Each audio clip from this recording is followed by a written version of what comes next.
সৰু পথাৰত ক্ৰীড়াৰ এটা সুন্দৰ পৰিৱেশ নিৰ্মাণ হৈছে আৰু অসমবাসী ৰাইজে ইয়াক প্ৰত্যক্ষ কৰিছে। সৰু পথাৰত এই যি ক্ৰীড়াৰ পৰিৱেশ, সেই পৰিৱেশক আগুৱাই লৈ গৈ আজি সৰু পথাৰত নতুনকৈ এটা ইনডোৰ ষ্টেডিয়ামৰ নিৰ্মাণ হ'ল আৰু আজিয়ে সৰু পথাৰত নতুনকৈ সুইমিং পুল এটা নিৰ্মাণৰো কাম আজিৰে পৰা আৰম্ভ হ'ব।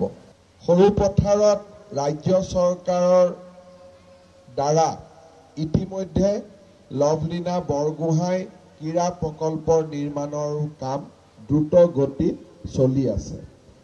মই ভাবোঁ যে এনে ক্ৰীড়াৰ ইনফ্ৰাষ্ট্ৰাকচাৰে সৰু পথাৰৰ নৱ প্ৰজন্মৰ মাজত উৎসাহ আৰু উদ্দীপনাৰ সৃষ্টি কৰিব।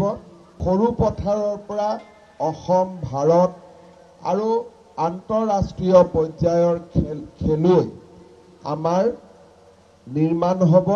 শুভ উদ্বোধন কৰাৰ মোৰ সৌভাগ্য হৈছিল। এবাৰ সৰু পথাৰ অসমৰ ভিতৰতে সৰু পথাৰৰ মণ্ডল কাৰ্যালয়বোৰ আটাইতকৈ ধুনীয়া হৈছে।